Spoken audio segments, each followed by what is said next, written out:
L'automatisation avec l'intelligence artificielle, qu'est-ce que c'est au juste? Qu'est-ce que ça peut vouloir dire? Et comment on peut définir assez brièvement, hein, c'est un podcast qui ne va pas être très très très long, mais qui a son utilité. Donc, en tant que business, activité digitale, est-ce que tu as déjà rêvé d'un assistant qui bosse pendant que tu bois ton café? Eh bien, j'ai l'honneur de t'annoncer que ça existe et que c'est tout à fait possible de faire ton calendrier éditorial et de prévoir justement que tes posts soient édités tous les jours sans que tu interviennes systématiquement. Alors, ça s'appelle donc l'intelligence artificielle et ce qu'on appelle les API. Alors, pour pouvoir rapidement te parler de l'intelligence artificielle et des API, il y a plusieurs outils qui vont t'aider justement à mettre en place cette automatisation, comme Airtable, Make, ChatGPT, Gemini, Grok 3 et Canva. C'est les outils que j'utilise. Je ne vais pas te parler des dizaines et des dizaines d'outils qui existent. Il y en a plein d'autres qui sont tout à fait très bien, il n'y a pas de problème. Mais seulement, moi je préfère parler de ce que je connais parce que en ayant une pratique de ces outils, je pense que je vais pouvoir mieux faire comprendre l'intérêt que ça a pour toi et ton activité. Alors d'abord, une question simple, pourquoi on va chercher à automatiser son business? Tout simplement parce qu'il y a 80% du temps des entrepreneurs qui est pris par les tâches répétitives, c'est-à-dire les emailing, les créations de contenu, la gestion de clients. Gestion de clients, ça veut dire recherche de clients, ça veut dire répéter et répéter encore la même chose à des dizaines de personnes qui vont se présenter pour savoir quelle est ton activité. Toutes ces tâches répétitives, c'est très chronophage. Donc on va chercher une solution avec l'intelligence artificielle et les API. Et la solution qu'on a trouvée, c'est l'automatisation. Ensuite, l'intelligence artificielle, c'est elle qui va te permettre de gagner du temps.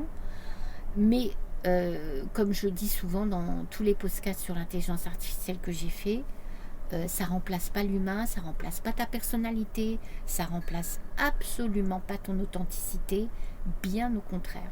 Et c'est ce que tes clients attendent.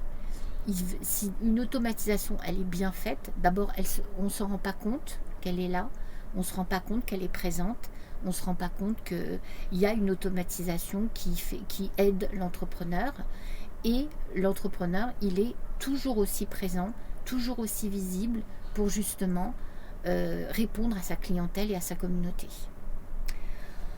Alors, pour présenter rapidement les outils IA, je dis rapidement parce qu'il va y avoir des vidéos beaucoup plus précises qui vont permettre de mieux comprendre comment fonctionnent ces IA. On a le groupe de ChatGPT et Gemini. Donc ça, c'est ce qu'on appelle des intelligences artificielles conversationnelles pour faire du brainstorming, rédiger des emails, des posts, des articles, organiser son temps, organiser sa stratégie. On va rentrer en relation, évidemment virtuelle, avec la machine par le prompt. Et en rédigeant ces prompts, on va pouvoir justement créer des brainstorming, rédiger ses mails, ses articles, écrire des e-books, écrire des livres aussi, c'est possible. Et tout ça en très peu de temps. Ensuite, on a les intelligences artificielles type Canva. Canva, soit dit en passant, c'est totalement mis à l'intelligence artificielle, il n'y a eu aucun problème. Vous pouvez, au niveau de la demande de prompt, c'est vrai qu'au début, il y a un an, c'était assez particulier les résultats qu'on obtenait avec des mains et des pieds et des visages extrêmement bizarres. Mais là, aujourd'hui, on a la possibilité d'obtenir des résultats absolument incroyables, surtout quand vous créez des images graphiques, des images très précises. si vous savez bien prompter, il n'y a aucun problème, vous arriverez justement à des bons résultats. Donc, qu'est-ce que va faire une intelligence artificielle comme Canva? Vous l'avez compris, ça va générer des images, des textes, des carousels. Et c'est vrai que le carrousel, il est quand même très important pour les réseaux sociaux. Je pense aux adeptes de Instagram, de TikTok et de LinkedIn. Le carrousel, c'est vraiment le type de contenu qui va vous aider à animer vos articles et vos posts. Parce que c'est vrai que, bon, notamment avec LinkedIn, on n'a pas tout de suite accès à la vidéo. Il faut un certain nombre d'abonnés et on ne peut pas tout de suite comme ça rentrer en contact en faisant des vidéos avec notre communauté. Donc le carrousel est extrêmement important pour s'exprimer et pour justement donner quelque chose d'un peu plus animé et illustrant que l'article ou le post. Parce que bon, c'est vrai que lire un post, on n'a pas toujours le temps, on n'a pas toujours envie, on n'a pas toujours, voilà, c'est pas toujours la forme de contenu qu'on a envie de traiter, et c'est vrai que ça peut fatiguer sa communauté. Ensuite, vous avez le type d'IA comme Grok 3.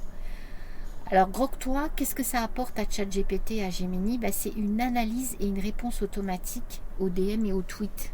Et ça, c'est génial. C'est vraiment génial. Parce que c'est vrai que ça reste interne, hein, ça reste toujours bêta, ça reste interne à X, mais il ne faut pas oublier qu'une intelligence artificielle, elle se développe, et elle se développe à vitesse grand V.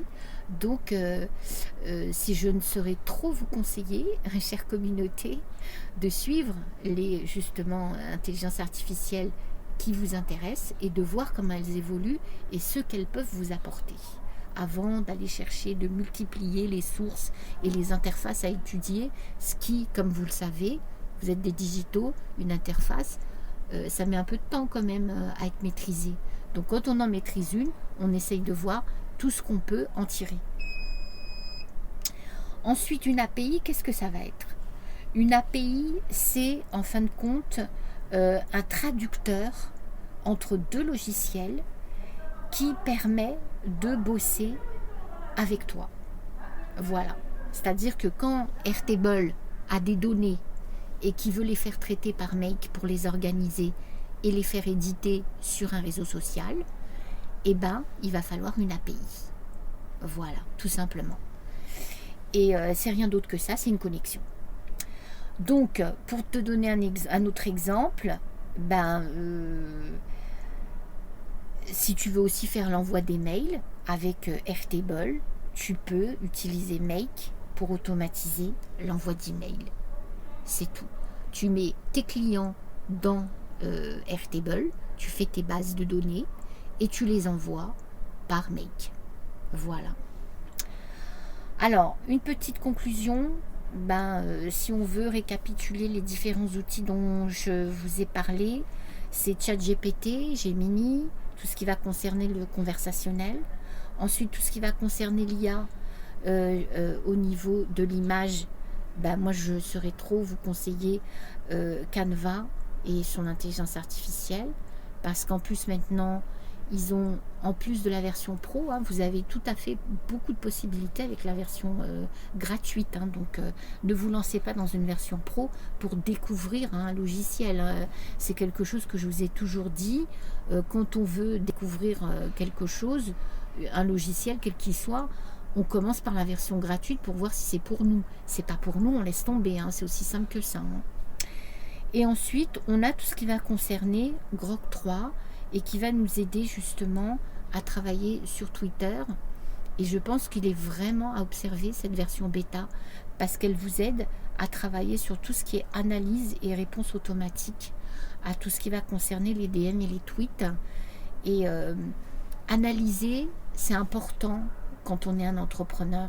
Savoir analyser, vous allez le voir en automatisation, analyser les résultats qu'on a, c'est forcément savoir est-ce qu'on a fait la bonne automatisation, est-ce qu'on a bien mis en place les bons prompts, les bons outils qui vont justement nous donner le résultat qu'on veut avoir, faire grossir son chiffre d'affaires et faire grandir sa communauté.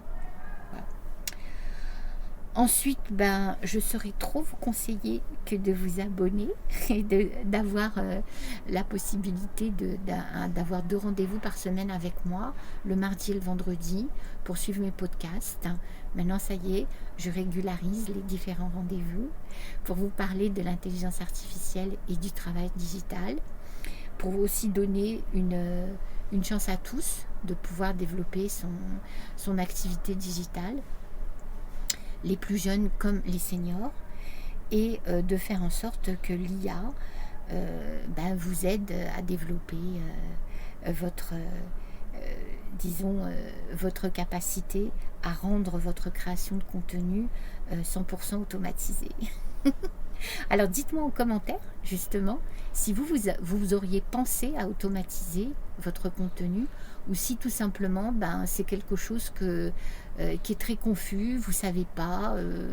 Voilà, donc moi ça me permettra de faire des contenus qui vont concerner différents types de personnes et qui vont justement aider un maximum de personnes. Voilà, je vous dis à très bientôt, et continuez à vous intéresser à l'intelligence artificielle. Et si vous ne l'avez pas encore fait, ouvrez justement la page de mon podcast pour découvrir ce que peut vous apporter l'intelligence artificielle. Au revoir à tous.